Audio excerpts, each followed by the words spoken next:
रूपनगर गांव में एक नकुल नाम का मेहनती किसान रहा करता था। उसकी दो बेटियां थी, रूपा और रिमझिम। दोनों हमेशा रात में इधर उधर घूमा करती थीं और चुगलियां किया करती थीं। एक तो बहुत छोटी थी रूपा, लेकिन अपनी बड़ी बहन के संगति में वो भी बदमाश हो चुकी थी। एक दिन जब वो लोग रात को घर लौटती हैं तो वो अपने घर के पास पाती कि वहाँ उनके घर के पास बहुत सारा खिड़की में धुआं आ रहा है। उनके घर के पीछे एक छोटा सा तालाब था। तालाब में बहुत सारी मछलियाँ रहा करती थी, जिसको वो लोग हर रोज़ दाना दिया करती थी। और मछली जब बड़ी हो जाती तो उन्हें वो लोग शहर ले जाके बेच दिया करती थी।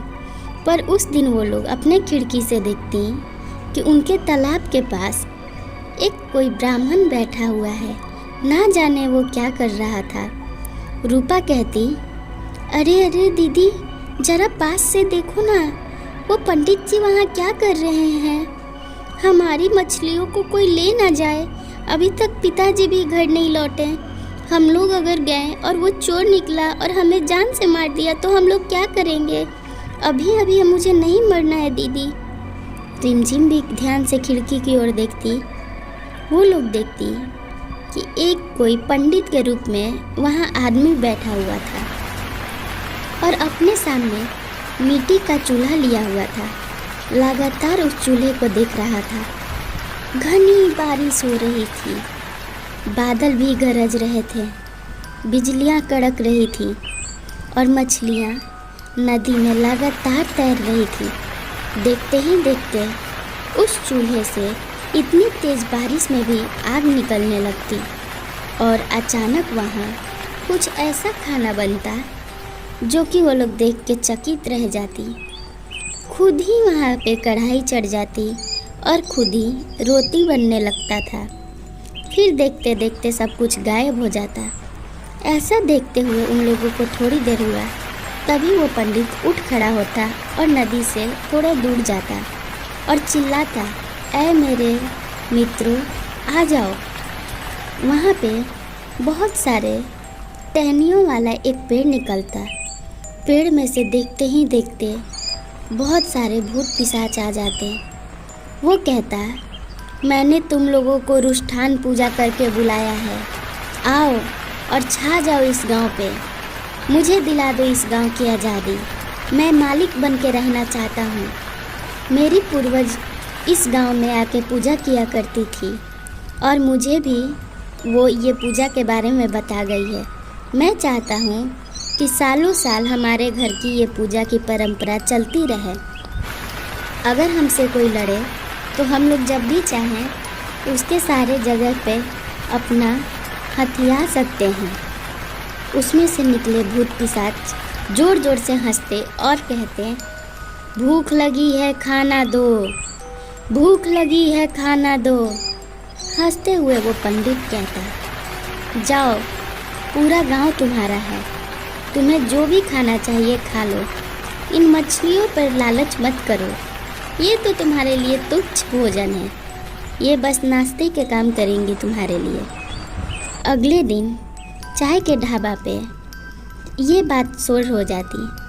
सब लोग आपस में बात करने लगते कि हमारे गांव पे ना जाने कैसी शक्तियाँ आ गई हैं। हमारे गांव में धुआं धुआं फैला रहता है। जब भी ये धुआं फैलता है तो मैंने अपने बड़े बुजुर्गों से सुना था कि रुष्ठान पूजा होने के समय में ही ये धुआं फैलता है। ये सब सुन सारे गांव वाले घबराए रहते हैं और अपने गांव के फिक्र में उन लोगों को नींद नहीं आती। जब नकुल घर की ओर जाता तो उसे पता चलता कि उसकी बेटियां घर पे नहीं, इसलिए वो चाय के ढाबे पे आके अपनी बेटियों को ढूंढ रहा था। वहाँ की मालकिन कहती, तुम्हारी बेटियां हर रोज़ यहाँ आती हैं लेकिन आज नहीं आई। उन्हें ज़रा संभाल के रखो, क्योंकि गांव में रुष्ठान पूजा चल रही है। रुष्ठान पूजा में खूबसूरत लड़कियों पे ज़्यादा खतरा रहता है।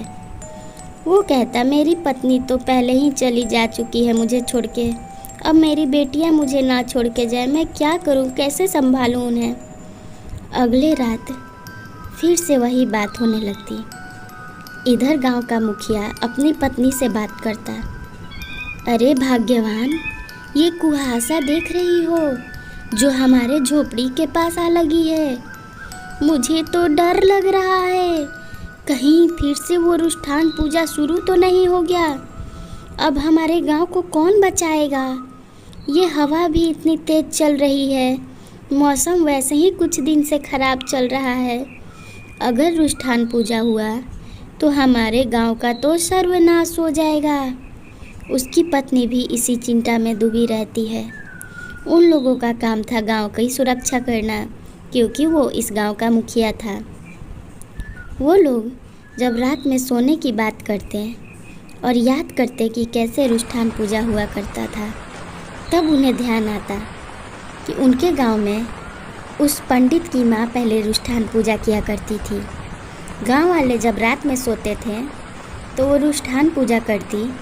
अगर उसके पूजा के टाइम उसे कोई टोक दे तो उसकी पूजा वहीं नष्ट हो जाती थी और उस पेड़ में से जितने भी भूत प्रेत निकलेंगे उस पूजा करने वाले व्यक्ति को ही मार डालेंगे।